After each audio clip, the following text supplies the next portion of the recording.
What's up, girlfriends? Welcome to Girlfriend Therapy Podcast. You guys know I have been doing this year of conversations, and today is like our 20th conversation, guys. Can you believe that? First of all, this year is flying, so I don't even know if I want to mark time in that way, but I'm so excited to have my guest today. She is a part of my Philly family.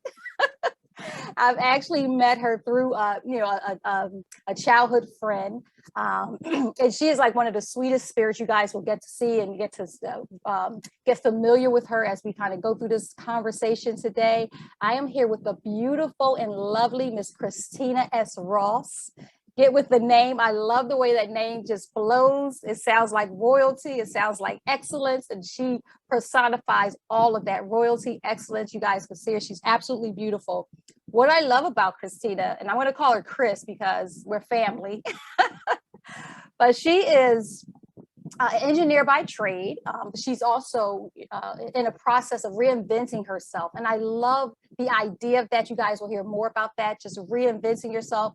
I think I'm in that process as well. So I'm looking forward for us to kind of get into a conversation around that and in that space. But she also enjoys cooking, gardening, working out. She is all about healthy living and healthy lifestyle. I love it. I've watched her like on social media, going to the gym at 0 dark 30, cooking up some amazing vegan dishes. You guys, if you're not following her, you should follow her because she is just an all-around phenomenal woman. Like I said, she's an engineer by trade, but she is studying to be a vegan chef. We'll probably hear more about that in our conversation. And a fun fact, I know I'm going to mess this word up, but she is also a ventriloquist. Please, guys, help me to welcome the beautiful Miss Christina S. Ross, my Philly family, all around beautiful spirit. Chris, I am so excited to have you here today. Welcome, welcome, welcome. Thank you so much, Kwanza. I wanted to first tell you, thank you for the opportunity to come on this podcast with you and to share. I didn't know that this was your 20th. And it's really, when you said that, I felt it inside of my spirit. Amen. My birthday is on the 20th of January. Oh, wow. It's absolutely amazing. I watched you too. And yes, we met through a personal friend. But what I would like to share about you that I've noticed, you're uplifting. And I was in a really dark place where I lost my voice. I didn't want to share. And I was really quiet for a while. And then I saw you. And I noticed you're an author. Yes. So I read books, and this book right here, your book, Reflections of a Life Well Lived, it really touched me. And then I wanted to share, because I know you were talking about me on page 345, and I have it bookmarked. Oh, wow. And it says breaking, pruning, and perfecting. So when you're talking about reinventing yourself, there's a couple of things that happen. You don't get a diamond unless it's crushed, and all of those different things that come along with it. Yeah. So I had a breaking moment, and I felt like my life wasn't worth living. I was really depressed, and I've always had this where I'm fighting this depression. Right. And I felt like I wasn't worthy. I felt like I didn't value, and if I wasn't here anymore, it wouldn't matter. So when I was reading this breaking, pruning, and perfecting, so the breaking part has always something I've been fighting, but the pruning really came into a place where I started to just take off those little pieces. Yes. Those things that you're holding on, and you're talking about the gardening. Yes. And gardening for me is like nurturing a baby. You have to take all those broken pieces off for the good things to come out. Exactly. So that's when the pruning started happening. And then the perfecting. Mm-hmm. So now you talk about the reinventing yourself, right? So I'm reinventing myself. And it's not that these things that I'm doing are new. It's things that I've had since before I was even created. Yes. And I want to say the reason why I said that is because you use something, James 2:2. And I don't want to really get too deep and spiritual, but your book, I tell you, I read it from cover to cover. Amen. Amen. And it says, you see that his faith and his actions were working together, and his faith was made complete by what he did. Amen. So what he did was he created you and me. Yes. And this connection came before we were even created. So I wanted to tell you thank you, because I really gave up on speaking and sharing. And when you offered this opportunity to me, I was scared. Aww. And you remember I was telling you, we were talking about school, but that was really an excuse. Right. Let's tell the truth. We're girlfriends, right? Right, exactly. But that was an excuse. And then when you contacted me, I forgot all about it. So I'm just being real because we're friends, right? Yeah, absolutely. And I was trying to find an excuse not to do it. But I said, this is all a part of the plan. Amen. So I just want to tell you, thank you. Hey, thank you. Thank you so much for sharing that, because honestly, Chris, this is what this platform is about. I think that we all have such an amazing story, and I think all of our journeys are so important. And one of the foundation scriptures is for this platform, for Girlfriend Therapy Ministry in general, is we overcome the enemy by the blood of the Lamb and the words of our testimony. And one thing I know is that the enemy will try to make you feel like you're by yourself. And when he can isolate you, he can really do a work on us. And so I think it's always important that even when we don't want to speak, and I think you're a lot like me, where that, like, my voice is my superpower. And I think your voice, because I follow you on social media and you are always so inspirational and so honest. And I would have never guessed that you were shy or didn't want to speak, because you are an inspiration to everybody, I believe, that follow you. And so there is a testimony in your story. And if the enemy can isolate you, then he can definitely do a work and make you feel like that you don't have anything to offer. But I'm here to tell you, you have a lot to offer. I love scrolling through social media, because there are certain people that you can tell who posts what, and your stuff is always inspirational. And I appreciate that. And I'm sure anybody that's on that social media platform, talking about Facebook specifically, appreciates that beautiful spirit that comes through, just through the words that you share, the posts that you share. Like I said, it's always so honest and always so, what is the word I'm looking for? Just positive, like a real genuine positivity and genuine positivity, right? Not just this facade or this persona, but this genuine positivity that you share. And so I need you. I need you to keep sharing. And God knows he does all things well. He makes those connections that need to be made. And I feel like I've known you forever. Like I said, you're my Philly family. Right. We come from Philly. All of us are like cousins, right? Definitely. It's not first, second, or third. Exactly. But I'm honored to have you here. And thank you so much again for sharing that. Thank you. That means a lot to me. So I appreciate it. But today, like we're talking about, I'm glad that you did kind of kick off with that pruning, perfecting, and what was the third one? Pruning, perfecting, or breaking, pruning, and perfecting, right? Right. So that's a great place to start off, because like you said, not only are you a gardener, so you understand that pruning process, which I always say, the pruning is painful, but it's so necessary. Right. And as a gardener, I'm sure you can appreciate that. But I just want to hear more about like your story. And, I know we talked about like healthy living, healthy lifestyle, but I think an important part of that is a healthy mental space, right? Mental health as well. And so I just want to, hear your story. So you can jump in wherever you want to jump in at. I'm glad you said that. I'm actually, I grew up as my mother's only child. And I was really, really shy. So I made up all of these different characters. I would tell all of my neighbors that I had 18 brothers and sisters. Oh my. All of these siblings.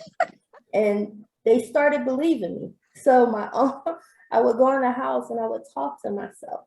And my mom called my uncle. He was a ventriloquist. I met Willie and Lester, Shirley and Lamb and all of these different people. Right. Yeah. So she told him, she said, she's talking to herself. So he came to me and came to my mom's house. He was my mother's oldest brother.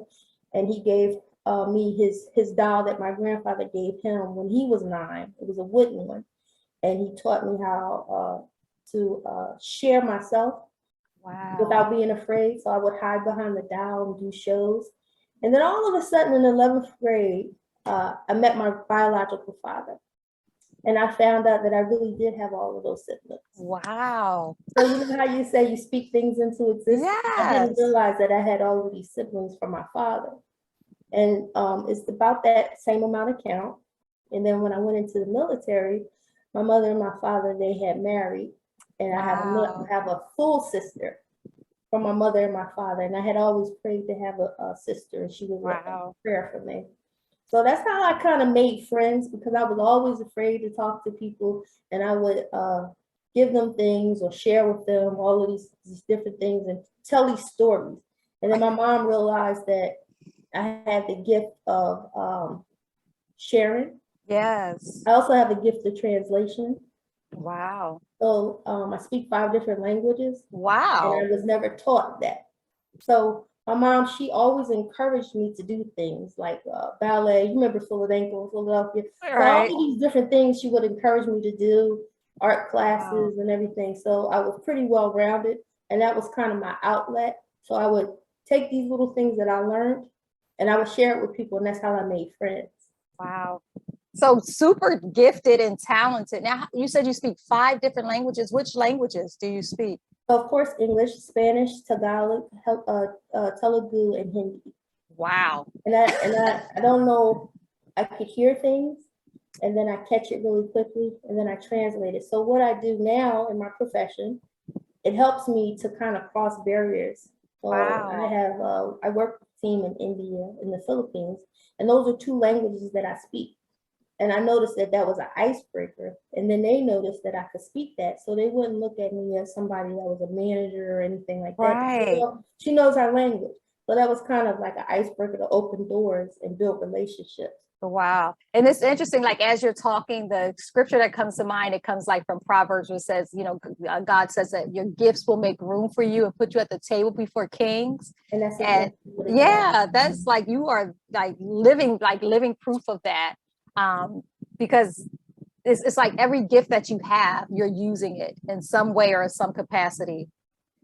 Yeah, I'm glad you said that, because it's true. Even if I learn something, I apply it. Exactly. And Yeah. I think that's another thing that I notice about you, that you are constantly in pursuit of learning. Yeah, I'm a continuous learner. My Yes. mom, I think she's probably one of the most intelligent people that I know personally. I Amen. have another uncle. He's a preacher. He's very intelligent. My family's intelligent. I always felt like I wasn't smart enough. I'm going to tell you a secret. I didn't learn how to tell time until I was 12 years old. Really? Just Really? like looking at the dial Right, clock? right. So my Wow. mom would work with me, and we would get these cards, and I still study with my 3x5 cards and read. So I would have to get up earlier than everybody else and study and prepare. I Right. think that helped me from my mom. She taught me a foundational thing when she was in a biblical college. So from that, studying with her kind of made me really, really love reading and all of Wow. those things. And then I would help other people who had challenges and not make them feel bad about it, to bring Right. out the best. So my mom, she set a foundation for me.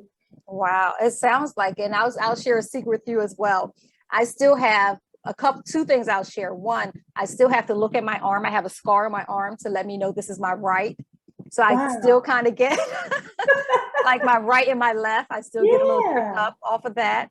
But then I think spelling water is I always put an extra R in here. So I spell it Wow. WARTER. And I always Oh, have to go wow. back and realize that I need to remove that R. But I think it's that I always blame that Philadelphia public school system, you know, just like we say water. We don't say water, we say water. It's just like Mississippi, MISSI, we say kukulated, all of those Exactly. different things. Like, that's not how you do it. Exactly. But I want to talk about something that you mentioned, and hopefully we can go there. You talked about like not wanting to, like you went quiet for a while. Do you want to share like what that was about, or just any parts of that? Yeah, I have no issues at all sharing about it. So I've noticed that, of course, you've probably seen that I've been an entrepreneur and all these different things. And Right. I've dummied down myself a lot of times to make people feel better about themselves. But I would always get so excited about doing whatever. And then you get with a group of people, and the Right. envy and the jealousy comes in. So I'm just like, you know what? I don't want any strife, or anything like that. So I just stopped talking. Oh, But some things had happened, and I wasn't really excited about it, to say the least. I moved from Maryland to here in Atlanta, and I had my house there, right. And my intention was to leave that as a legacy for my children. So things weren't being taken care of. So I was really upset about that. And I was upset about the fact that I had to sell my house. I didn't really have to sell it because I couldn't pay for it. Right. I had to sell it because I didn't want to take care of two households. So I got in this really, I felt myself like that overwhelming feeling of depression hit me again. And at that time, things were happening in the family. So what I did, I got a therapist. Right. And when I started working with the therapist, all of the things started to uncover from my childhood. So it's a vicious cycle. I would go into these things and then I start feeling like I didn't want to be here. You know, you get to that point where you want to take your life, but you know, I know if I take my life, I'm going to hell. Right. Or, you know, I'm going down under. I don't know if I can say that here, but Oh, you know, I didn't want to go that route. So the therapy had really helped me because she started working with things, you know, that I was dealing with, you know, in our household of, you know, people of color. Whatever happens in your house, you keep it in the house. You don't bring it out. You're not supposed to share with anybody, talk about it. But that really hurts us. Yeah, Not absolutely. being able to talk about it. And so I talk about all of these really great things that happened with my mother, but also I didn't feel like she loved me. So I didn't have daddy issues, I had mommy issues. And in turn, I didn't really know how to love my children. Right. Like a mom. Right.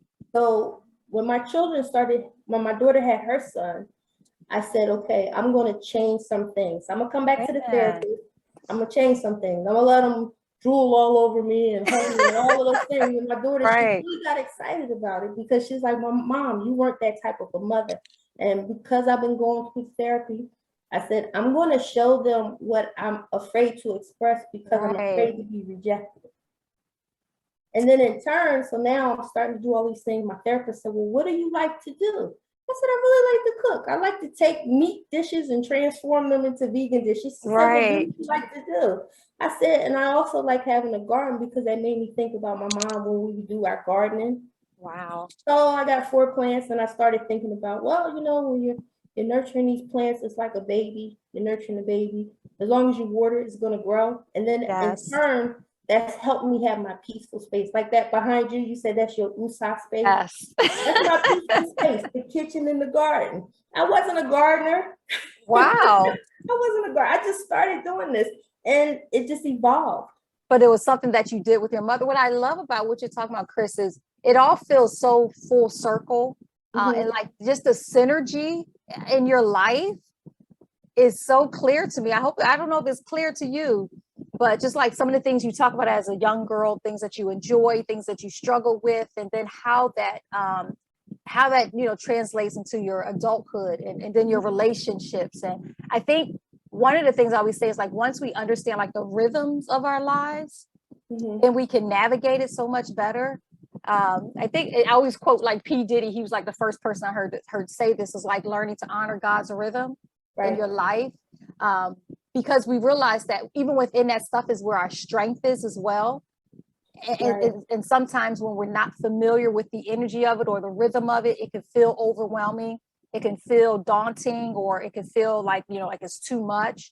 But once you understand the rhythm of it, you can just kind of sit with it. And I love this word my pastor always talk about is flow, you know, and not fight against it, but just kind of flow with where your rhythm is taking you, if that makes sense. And it sounds like you know, I don't know if you've consciously made that decision to do that, but it sounds like that's kind of where you are. Yeah, I kind of, I like how you said that because it kind of opened my eyes up to think about certain things. I didn't really remember a lot about high school, but one of the things that I did remember was in 11th grade, I met my father. So he had just returned back from being incarcerated, and that's how I found out that I had siblings. But then when you think about, when you're talking about God, that he loves us so much that he comes and looks for us and finds us. Yes. When my father came and found me, I said, of all of the children he knew them. I didn't know he was my father. And I said, this man loved me so much that he was going to risk going back to jail, probably because my mother was going to send him back, but he said, I'm going to make sure you know me. I'm going to Yes. make sure you know your sibling. So I Wow. had the best year with him. Wow. No, and I said, well, I look like him. I had this gap in my teeth. I said, I look like my siblings. All my Right. family members, they had green eyes, blue eyes, all of this. I have brown eyes. I'm lighter than everybody. Remember back when Foxy Brown, everybody had them banging bushes and everything. Right. I didn't have all that. I'm like, I'm trying to get a bush, so they bought me a wig. I'm like, Oh.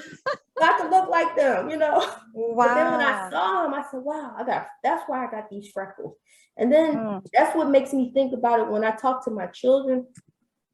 When I found out that I was pregnant with my daughter and my son, I told them, I said, ever since that first day, I wanted you.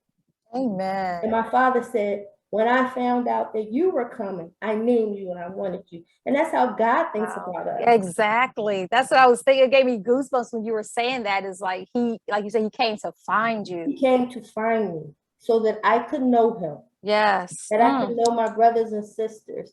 And regardless of all of those years that I didn't know who he was, and I thought my stepfather was my father, I take nothing from him. But I said, this man really wanted me to know that you were wanted, you were valued, you were worthy. All of these things that I thought I wasn't. Wow. Wow. That's beautiful. And people need to hear that too, especially, you know, again, talking about our community, how sometimes like people are always surprised when I say my mother and father, you know, like my dad was in our life. And people are always like, you know, because it was not as common for, you know, the father to be available and to be around. But that's one of the things that I'm so grateful for. Like you said, I didn't have daddy issues, you know, but when you identify whatever those issues, whatever those challenges were, you know, you took the steps to address them, to face them, you know, and to make changes, especially changing the cycle, you know. So you talked about I was a perfect mom. No, but you put in that effort, right? Like you recognize there was something that I was missing. And when your kids, you know, when you said when your kids came, it was like, I knew that I wanted to parent, but you wasn't quite sure how to do that. But then by the time your grandchildren came, it was just like, like it's never too late to change that. And create reinventing myself. Exactly. I feel like I'm like a lovable, huggy person. And I wasn't. And my daughter was like, wow, you know, it is possible. And I just, you know, my daughter and I had a conversation, and I said, I just want you to, you know, just forgive me because I did the best that I could with what I had. Amen. You know, that's so beautiful.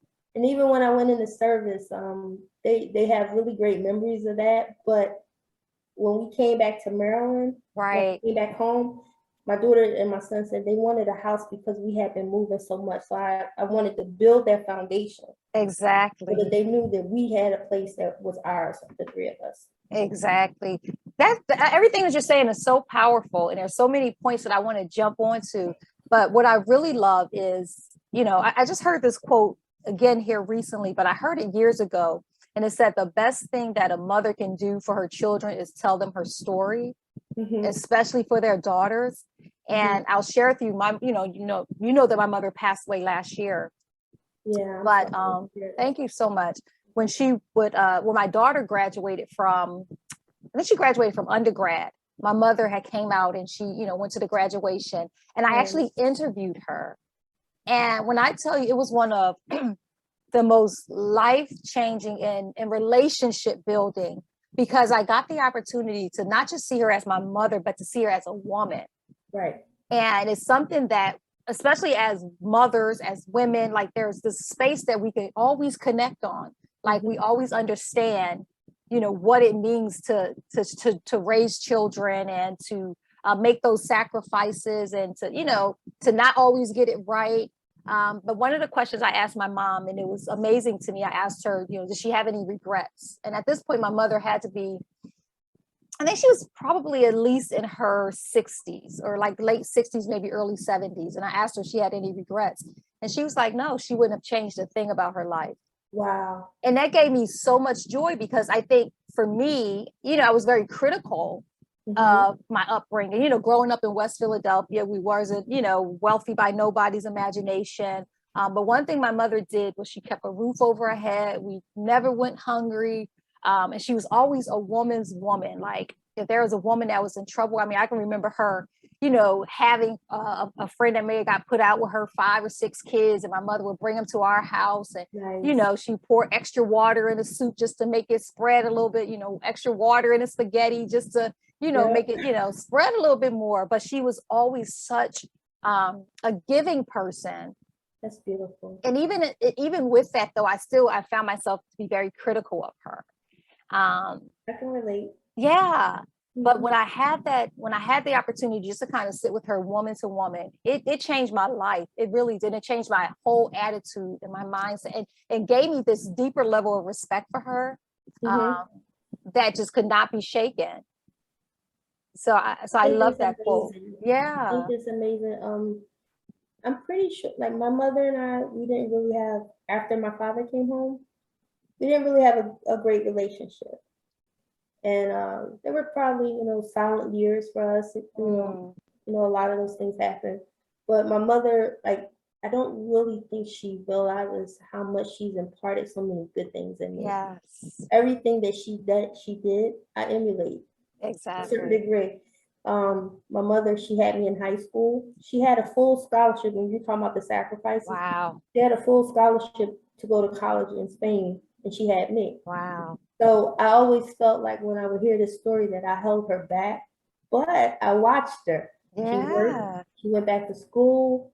She became in ministry. Wow. She went back to school again for her theology. You know, she has theology degrees. So she did a lot of sacrifices because she could have been in Spain. She could have not had me, you know? Yeah. So I don't really think my mom understands that how much that I'm so grateful for her. Yeah. I'm so grateful for her choosing to have me and to watch her do certain things. And, you know, we always think about all of the bad things. Exactly. You know? That's what I was going to say. And I think she so when we have conversations, sometimes she gets teared up and she's like, I want you to know how much I love you. Know how your moms are. Exactly. And I'm like, you know, Mom, I love you. My mom's 70 now. And I said, you know, when my grandmother had passed, she said, whatever you do, just always honor your mother, no matter what. And that's what I do. I haven't really been, like I said, like a huggy person, but my actions, I hope that she knows that I love her and appreciate her. Amen. I love that so much. And I can tell you, as someone, you know, just kind of in that intergenerational space where, you know, I have a daughter and we have such an amazing relationship. And then having my mother, you know, like I said, she's gone on to be with the Lord, but, you know, when she was here, just still having the relationship that I had with her, there was never any doubt that, you know, I loved her, that she loved me. You know, there was just that. But my mother, it was like, she has 4 children. Okay. And so it's 3 girls and then my brother. Nice. And I'm the youngest of the 4. And so she's really funny because she always will say that, you know, we're all so different. And so it was like she respected and honored me as a woman. And so whenever she would come to my house, she was very respectful of me as a wife and a mother. And like, she didn't come in how some mothers will come in and they're like, you know, you need to do this, or you need, like, she would very much kind of take a step back. So we had like the perfect, I think, adult to adult relationship, like adult child to parent relationship. And that's something that I learned from her, even in dealing with my children, just making sure that I don't cross that boundary.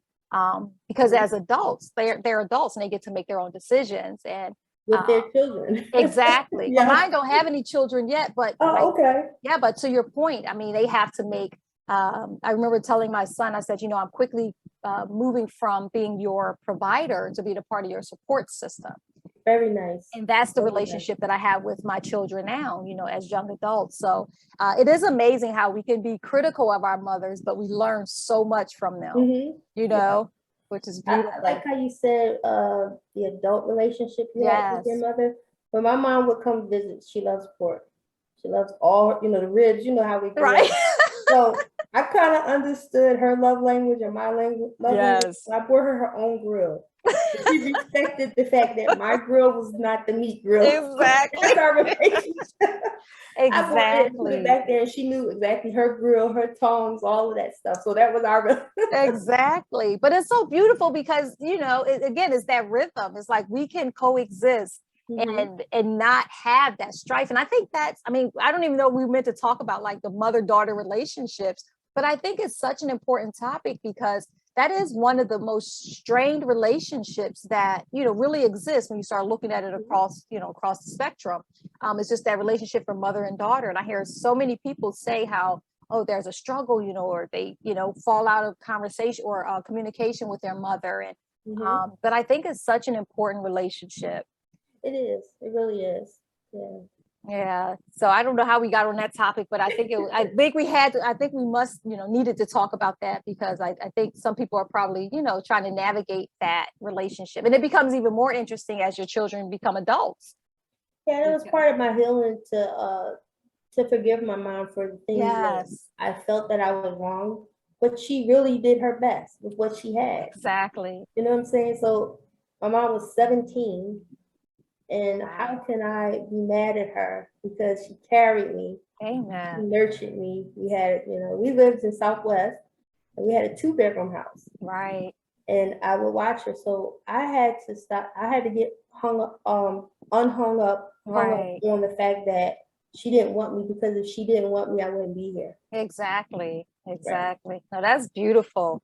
And so all of that was going on, and that was kind of where you just kind of hit a wall and just didn't want to express yourself. Did you feel like uh what's the word? I can't think of my words this evening. Like, did you feel like that you wasn't received well, or Actually, it's not that, because generally, by nature, I'm a kind-hearted person, and sometimes people say, "Are you really like this for real?" Like, or I'm just waiting for you to do something. But this is me. Even at work, yeah, I say, "Sir, ma'am," all of those things. And they say, "You don't have to say that," but this is me. Like, let me right, be who I am. Right? exactly. I'm really by nature a kind person. I don't want to Amen. go banging people upside the heads and all of those things. I don't want to be yelling and Right.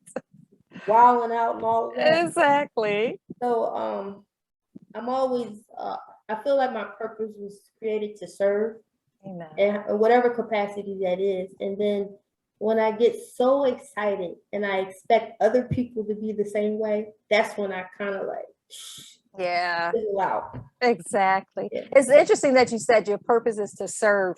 I had Narda Joe, who's another cousin from Philly. She was on a few weeks ago, and Mhm. it's funny because she's a chef as well. Um, her thing is more than kale, so I don't Oh, think she's. nice. That's Yeah, you nice. have to connect with her. Yeah. But I don't think she's. Vegan. That's what I'm trying to remember. I don't know if she's just vegan or I'm not sure, She but likes kale. yes, but she does a lot, other options. I guess because, when you're thinking like vegetarian or vegan options, a lot of times it's like, oh, you got to put kale in. So I think hers is Right. just more than kale. But it's interesting, the fact when she was on, we were talking about being of service to people, and she talked also about that being kind of like her love language is like to serve others. That's my love language. Yeah, so that's what it made me think of. So I wonder I'm if an that comes. usher. I'm an Oh usher wow, 24/7. 24/7. exactly. Like, I had one job that I really loved in church, usher. I Wow. passed out the mints and the napkins. And And that's they knew, like, I had 2 hands, how you have your little gloves and everything, 2 hands in my exactly. gloves. And they said, Sister Christina, I just enjoyed it. Even when I'm home, Wow. I do the same thing. It's funny because I think for me, serving is like my like my default. Like if I'm nervous or Mhm. especially like if someone if there's like a death in a family and I don't know what to do with myself, then I Mhm. just kind of go into the servant mode. Um, Okay. I think in that way where you're, do you need water? Do you, just really, catering to people. Mhm. But that's interesting to say service, acts of service is like your love language. It really is. Yeah. Even my daughter, she's like, Mom, you don't have to do that. I'm like, I like doing Yeah. it. But I think the interesting thing too, and I think Narda Joe, when she was on, she talked about how she had to understand that that everybody is not like that. Exactly. Because Right. they'll use it. Yeah. You have people that are like, oh, well, she's this type of person, and they'll try to suck you dry. Yeah. So you have to know when you put the brakes on, and that's for me at 53, I'm learning how to not be so who I am, because people will take advantage of you. Right. I mean, they will take advantage of you. Right. You open your door up to everybody and they'll never leave. It's like, how you put that can of tuna out for the cat, and then there's 5 cats out there, they'll never leave. Exactly. And I'm like, you can't have everybody. You just can't. You can't. And I'm learning now that no has a period behind it. Yes. I just say it's a complete sentence, right? A complete sentence. And it really hurt me to say no sometimes to my children a lot, but now I've learned how to do that. Yeah. I'm still my grandson, no. Right? No, I'm not there yet, because he'll put those eyes on me, and I'm like, Oh. I'm like, okay. My daughter said, Mom, you had no problem telling us no. So yeah. Yeah. No, that's how it is. So I hear, like, when those grandkids come, it's like you're first of all, they have your whole heart. You're a totally different person. Exactly. They can do whatever. Exactly. But it's interesting. I know time is, I think we're still good on timing. Okay. But I wanted to kind of go back to, like, when you mentioned about kind of not talking, because I had a season as well. And this was several years ago. And there was this season where I just kind of was really silent. Like, I couldn't find the words. Like, I felt like I had a lot to say, like, on the inside, but I just could not find the words. And I used to do this thing during that time. I would record, and I still do it now, but I would always record. So when I'm driving, I would have my recorder on and I'm just talking about what I'm thinking or feeling or whatever it is. But during this particular season, I couldn't even record. Like, I would turn my recorder on, and I would, I used to record going to work, coming home. I would turn my recorder on, and it would just be like, there was like, almost like I was just mute. Like, I could not pass the words. Wow. But when I got on the other side of it, and I kind of went back and looked at to kind of figure out, okay, what was happening in my life during that time? I was in a job that I absolutely did not like. I worked for a person who was just so difficult and so hard to work for. And I lost my confidence. I understand. And that was the result, because I had lost my confidence. I didn't trust my words. I didn't trust, like, my opinion on things. And it was like it was a really obvious season for me, because I am so verbal, and communication is like my thing. So it was a really obvious season for me, and it was a difficult season as well. But when I was able to, like I said, get on the other side of it and kind of go back and assess it, that's what I realized, is that I had lost my confidence. And because I lost my confidence, I was just silent. I can understand that. Thank you for sharing that. My silence comes from relationships. Failed relationships I've had. I was married, first and everything, and I'm such a hard lover. And then, I mean, really hard lover. Like, my whole family, like, once she falls in love with you, over. Exactly. Like, there's nobody else. And I think that certain disappointments, as opposed to me getting, like, to the other spectrum and yelling and all of those things, I just get quiet. Yeah. And I really, to be honest with you, tired of the cycle of relationships. So I think you might have saw one time I had posted that I don't want to ever get married again. Yeah, I remember you saying that. Yeah. So I think probably because just being tired of failed relationships, and feeling that I was emotionally used. I wouldn't say other things, but just, I allowed myself to get to that point where I was so hurt. So I kind of just backed off of, like, things that are like real life things. Exactly. Go on my shelf. So for you talk about you record. I have so many books that I write. Like, you see, I'm like writing. So I'll just start writing things, and I have 2 books in front of me. I gotta get another one, and a whole bunch over there. So I'll just get quiet. So that's my thing. The Yeah. relationships. I have been single for probably about 4 or 5 years from a failed relationship. Right. But I wouldn't even say a relationship because you're not married, but I thought it was going to go somewhere. Right. And deep down inside, I really want to have that because I enjoy being a mother. I enjoy being married and all those things. But I just feel like I don't want to go through that cycle of failures. Yeah. So I got quiet, and I'm like, I was talking to my daughter and I said things weren't going right in the relationship that I was in.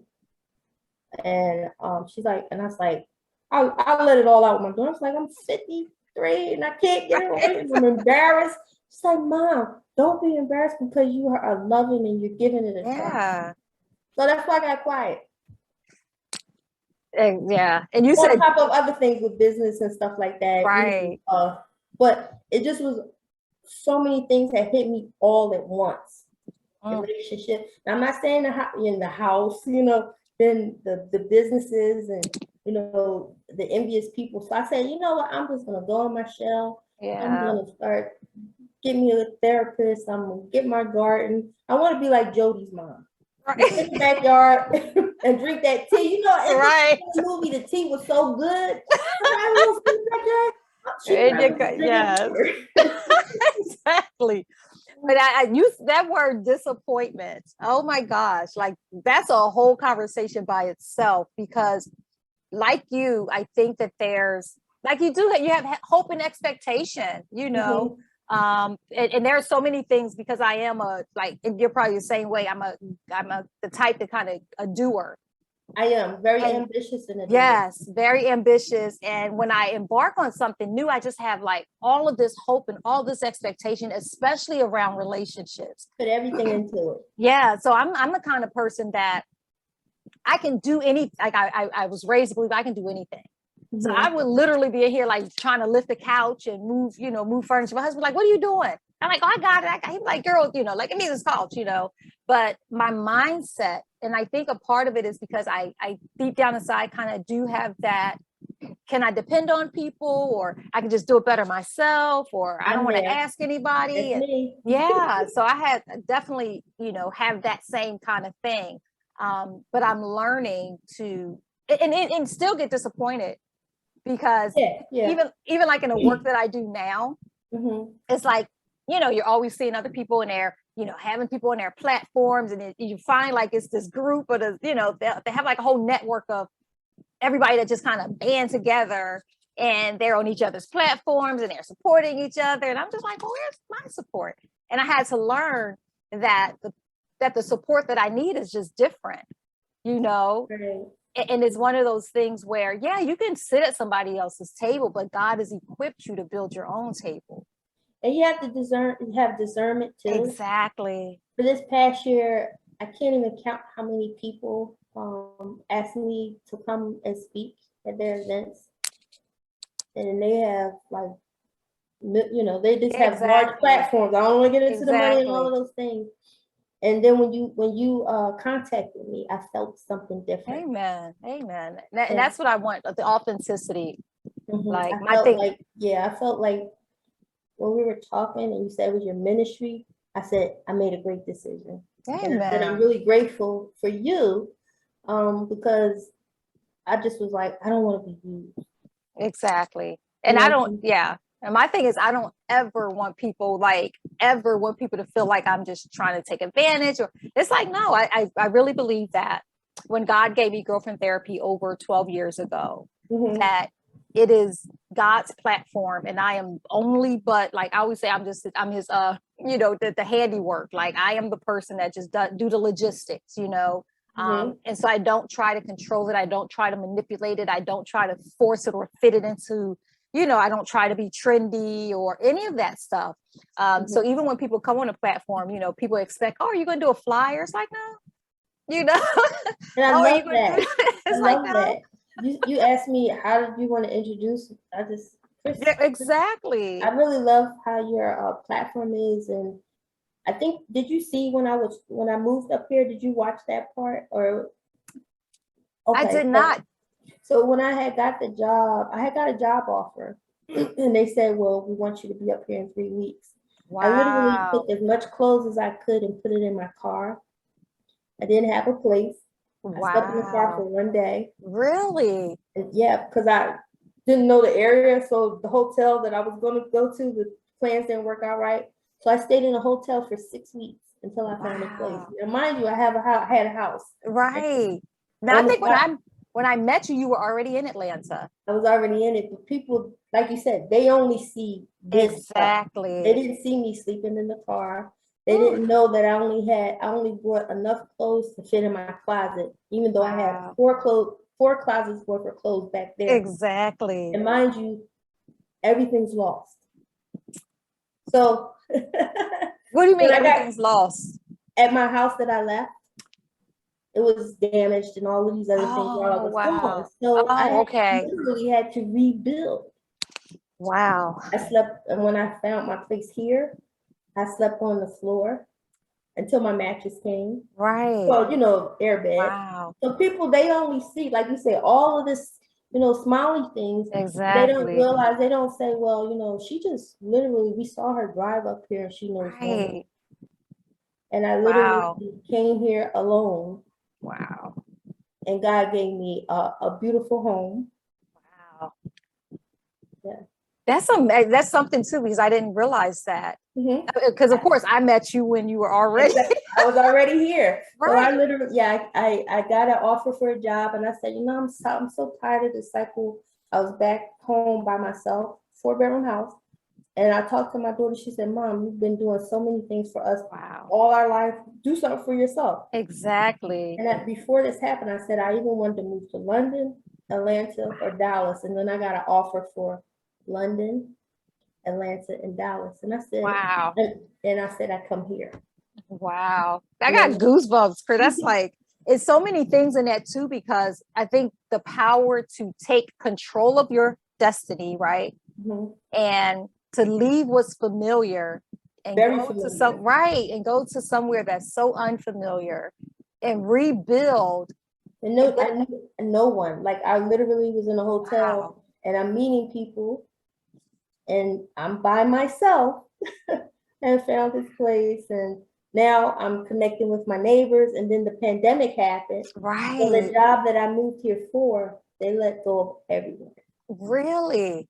Mhm. So then you still, but I mean, just think about that. Like that is like, Going back wasn't an option for me. right. No, That is powerful. no, going back wasn't an option for me. And then a lot of people, they know, some people know that, I have a good field that I work in, but they don't know that I had applied for a job at Kroger. And I know we don't got that much time. And so I applied for a job at Kroger in a corporate position. And the manager came and he said, he looked at my resume. He said, we can't pay you what this to your resume. Right. He said, why do you want to work? This isn't a pandemic. I said, because I can't sit home. Wow. No, I got offered the job. Now I'm in orientation with the other people who were hired, and then their regional managers and everybody came to orientation. And she Wow. said, are you sure you want to work here? I said, I can't stay home. She said, well, they came and they said, well, we have a pandemic now, so we're sending everybody to the store. So one of the things that I really wanted to do, I said, when I got older, I wanted to be the lady that was at Walmart greeting people at the Right. store. That's what I did at Kroger. Wow. I did it at Kroger, and the managers and everybody they came, they was like, you okay with that? I said, well, all the managers, they're doing it. I'm gonna do it too. They Yeah. said, well, why are you here? I said, because I can't sit home because my mind would have started attacking me. And it would have I would have probably said to myself, why did you come here? So I And you went through probably all the pandemic, yes. all of these things, and then got offered a position, and the manager said, we knew you were gonna leave. But if you would stay, we would create a job for you. Wow. I think what I'm learning from you is that you are so like your self-awareness is like is beyond. Like you seem so aware of yourself. Yeah, my mom would always say, you're humble and please and thank you. So the Yes. please and thank you and the humility, regardless of what they saw on paper, Right. I said, I told him, I said, if you let me come here, I said, I will be the best person. I didn't know anything about that field or anything like that. But then I started using project management and all these different things to help them implement some strategies in their company at the door. Right. So there's like, okay, they made me a little office and everything in Kroger. And it's like, well, what do you want to do? I said, no, I Wow. just want to help y'all to help certain things happen. And they're like, well, we don't know how to do this, but I had that gift. So I Exactly. was serving at a Wow. different level. And I always believe that there's I don't know if it's a quote or where I got it from, but it says, um, when you can help, like when you use your gifts to help, how do they go? When you use your gifts to help people get to where they need to go, then God will bring people into your life to use their gifts to help you to get where you need to go. And I think just that humility is like, you have these gifts that in the industry would say is worth, but you're like, no, these are still my gifts. So when I show up, you show up as your whole self. Right. And that is that. What's the word that is more than just humble. It's like excellence. I started translating for them there because, some Spanish customers would come in and the manager was like, well, Christina, I heard you talking Spanish. Could you help us with this? Wow. I said, sure, whatever you need, and he was like, wow. And I still talk to him. So that's all a part of that building the relationship. Exactly. Translate. And he and we still communicate. And he's like, Wow. how are you? How is your family? And that started to help me build relationships in the area. Exactly. That's amazing, because I think it's so many so many lessons that you share just about your life and just your everyday engagement and activity, just you being you, and how much of a blessing that is. And one thing I know for certain, and from my mouth to God's ears, I know that God will bless you and continue to bless you beyond all that you can ask or think. Because when you have a spirit of service, first and foremost, and then you don't dumb it down or or make it less than what it is because somebody can't, some people say, oh, you can't afford me, right? And there's such an arrogance there. But you say, God has given me these gifts, I'm able to see a problem, able to help solve that problem. God honors that. Like, that's something that God honors. Man, he can use man in however he wants to use them to continue to be a blessing to you and to show up for you. But just hearing you, I know without question, and you probably already got testimony upon testimony of how God has shown up for you in ways that man don't even know why they're giving to you and being so generous to you, and doors are opening for you. People won't understand it, but it really is just, despite yourself, it's like, I'm going to do what I know to do and be a blessing in wherever space that I'm in and show up as my whole self. That is such a beautiful, that's a beautiful spirit right there. Thank you. Because so many people will say, well, I'm not getting paid this, so I'm only going to give you half of. And I will tell you, Chris, that is like, you're ministering to me, because I am also like looking to transition and trying to do something different. And when I tell you that I am petrified, and all I keep saying to myself is like, okay, God, like, I know you didn't bring me this far to just, but it's something knowing that what God has already put in you. And then when he's calling you beyond yourself, that's such a beautiful space to be in, even in the hardships, right? It's such a beautiful space to be in, to know that God got you. And that's what we have to believe. My daughter always said, because even without the job and not having income, my daughter said, Mom, your faith is so strong. And she said, I've seen you do it over and over and over and over again. And I posted, I wake up 3 o'clock. That's the first thing I do. I've been doing it forever. Wow. And, one of my desires deep down is that I can be loved for me, not because of the external things that people see, but truly loved. And I believe that it's going to happen. Amen. I believe that with you. And God bless the person that gets to experience and do life with you, because just this, however many minutes we've been on together, I feel like it's been like I've learned so I feel much. like I know you. I know. And I mean, I feel like I've learned so much, not just about you, but about myself. And just That's what we hearing your do. Iron story. sharpens Yeah, iron. You said some exactly. things to me that really helped me.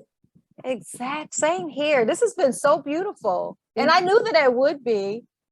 I knew that it would be. And I'm so grateful to God that you agreed to be a part of this and just come and have this conversation. And we, like we said, we didn't know where it was going to go. And it went into Right. so many beautiful spaces. And I'm sure that women, when they hear this, even men as well, when they hear this, because there's so much synergy in what you're talking about. And I think so much that people can relate to, you know, that changing and pivoting and, you know, recreating yourself, you know, reimagining your life, like so many lessons. Are you writing a book? No, I want to, and I'm looking forward to someone Ah, teaching me how to. Yeah, and thank you for not allowing me to make an excuse not to be here. amen. Thank you, because I That's think that fear. right. But it's funny because you know, when I invited you, you were like, "Oh, I'm so busy." It's like, okay. And then but then I don't know if you remember, but you reached out to me and you said, "Hey, I think I can make some time now." I'm like, praise God, you know. And I just believe that God does everything so well. And on this 20th episode, like, this is the conversation that needed to happen on this day. So everything happens in God's perfect timing. So you know, was that scripture in I think it's in Deuteronomy, I think, where it's talking about nothing missing, nothing broken. You know, no, we didn't miss a beat. We did not miss a beat, right? And it wasn't scripted. Exactly. And I'm telling you, it was so many nuggets. So this has been a beautiful conversation. I know we're like kind of coming up, you know, on time, but I wanted to give you opportunity if there's anything else that you know, wanted to share or thought to share. Just wanted to give you an opportunity to do that before we, you know, close out. No, I just want to share that for the first time in my life, I'm thankful to be alive. Amen. And we're thankful I don't that want you to give are. up. So thank Amen. Please don't, because I need you. Yeah, You know. I just hope that people, when they think about me, they think that I'm really kind-hearted person, Amen. loving, and that I was a great servant. Amen. And I see that. So you just keep being Thank you. positive and spreading that positive love and that positive energy, because the world needs it. The world needs this. Thank you so much, Thank Chris, for you. joining me today. This has been absolutely phenomenal. Thank you very Um, much, Kwanza. Thank you guys for listening in. If you, I'm usually taking notes, but I was so engaged in the conversation, so I get the pleasure of going back and listen to this. But you guys listen to this message as many times as you need to. There's so many great nuggets, so many great life lessons that Chris shared with us. And something that for sure, if you open yourself and avail yourself to it, many things that can help change your life. I don't know what situation you're in or where you're in at the stage of your life, but when I say that she has been a blessing to me, you know, only we know what we're going through individually, but she has absolutely blessed my life this evening. And I pray that she's been a blessing to you guys as well. Thank you so much for tuning in. Blessings to you guys. And until next time, blessings.